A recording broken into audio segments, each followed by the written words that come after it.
What's up guys, MLTricks here, and in today's video I'm going to be performing and then teaching you this really spectacular card trick that will definitely fool everyone you perform it to. But before we get into that, I just want to let you guys know that this will be the last video where you will have a chance to enter the giveaway, because in my next video I'm going to be announcing the 3 giveaway winners. So once again, I'm giving away 3 $10 Amazon gift cards, and all you need to do in order to enter is be subscribed to the channel, drop a like on this video, and comment your favorite card trick or type of card trick in the comment section below. So make sure you guys do that, and anyways, let's get right into this performance. Okay, so I'm going to start off this trick just by mixing up the deck like so. And to begin with this card trick, we are just going to be using the top 6 cards from the deck. So I'm going to count off 1, 2, 3, 4, 5, 6, and from here I would hand these 6 cards over to my spectator. I would tell them to turn the cards face up and have them look at one of the 6 cards, focus on it, memorize it, and then I would have them square up the cards, and then I would instruct them to spell out their card. So I would have them first spell out the value and then the suit. So for example, if their card was the 3 of clubs, they would take 1 card for each letter, and as they are spelling out their card, they're going to bring 1 card to the bottom for each letter. So if it was the 3 of clubs, they would go T, H, R, E, E, and then they would spell out clubs. And right now, I'm going to be playing the role of the spectator. So we have these 6 cards here, and keep in mind, my spectator can choose any one of the 6 cards. So let's say they want their card to be the 6 of clubs. I would have them square up the packet, and then in their head, they would spell out their card. So we have S, I, X, C, L, U, B, S. So my spectator would be doing that, and obviously guys, I do know the card, but it really does not matter because I just do not want to know where your card is located.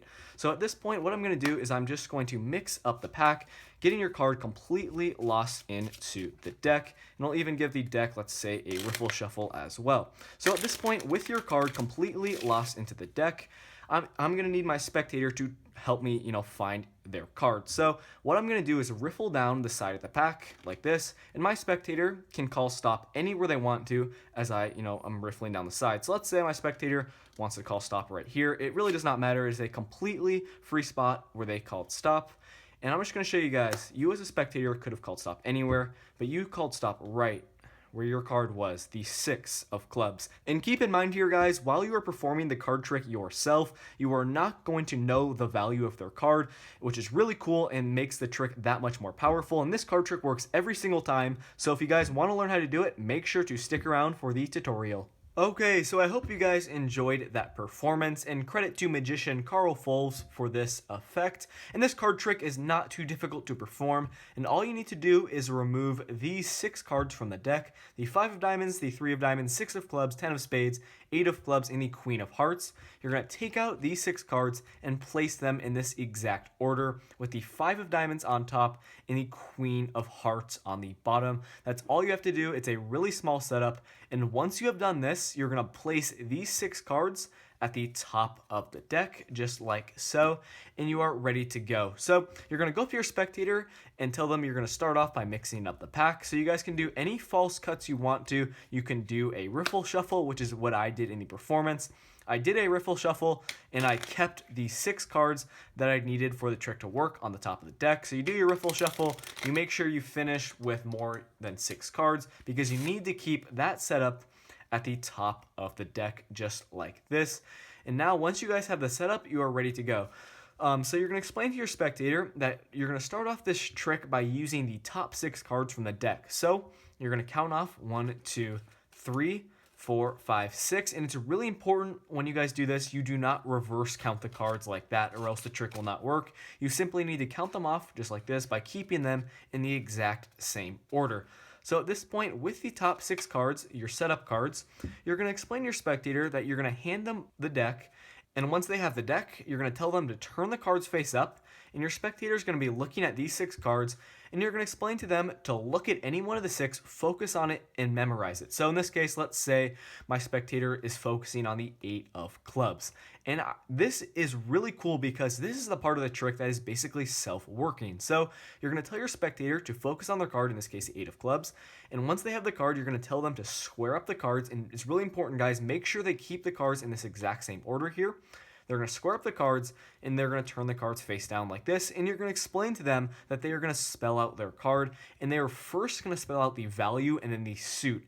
And while they're doing this, you're going to tell them to bring one card to the bottom for each letter.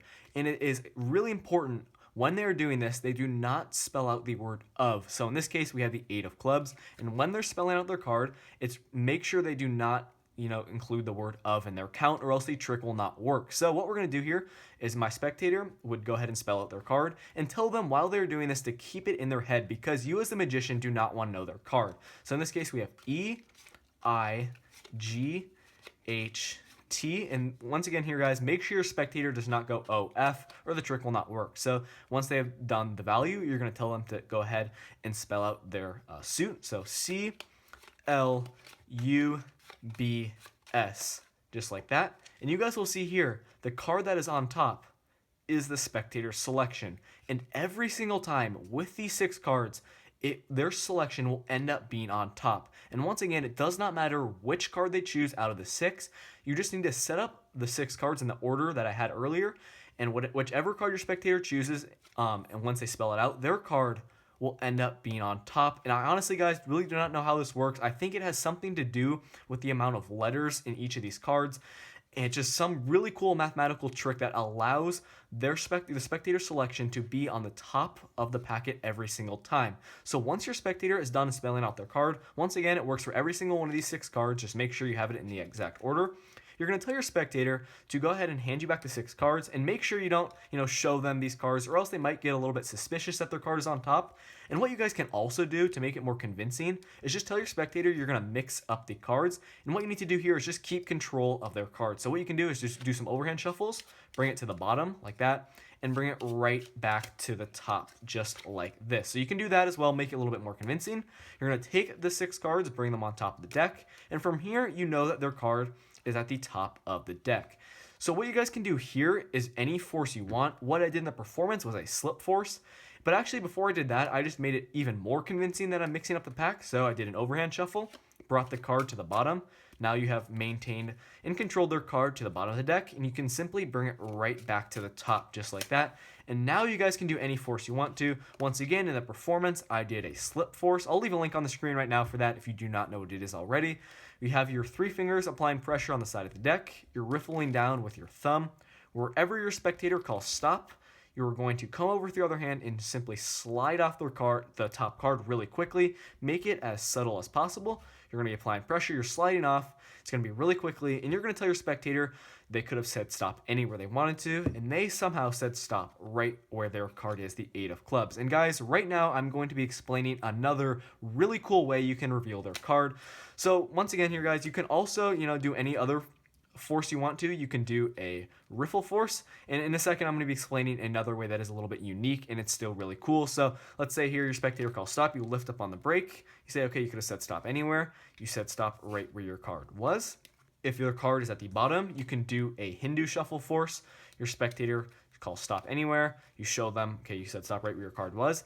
And now what you guys can do is this move. So once your spectator is done handling the 6 cards, and once they've spelt out the value of their card, you know it's going to be on the top of the deck. So what you can do is explain to your spectator that you're going to go behind your back and make a prediction.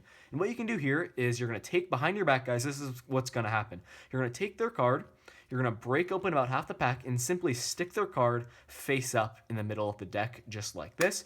And keep in mind here, guys, this is going to be happening behind your back, and this move is really not, too difficult to do behind your back with a little bit of practice. From here, you're going to tell your spectator that the prediction has been made, and what you can do here is have your spectator first reveal their card. So they'll say that their card is the 8 of clubs. You can snap your fingers over the deck, spread out the cards like this, and show them that you somehow turned one card face up. Or what you can do is say, okay, keep thinking of your card. You can snap your fingers, spread out the deck, and then they will see that their card is the only card that is face up in the deck. Both of those reveals have very powerful effects. You guys can obviously choose any one of the methods you want to when you reveal their card. And I really like this trick because of the self-working aspect. It's really amazing. It's really impossible. And once again, guys, the order that you're going to have is the 5 of diamonds on top, then the 3 of diamonds, the 6 of clubs, the 10 of spades, the 8 of clubs, and the queen of hearts. That's all you guys need to do.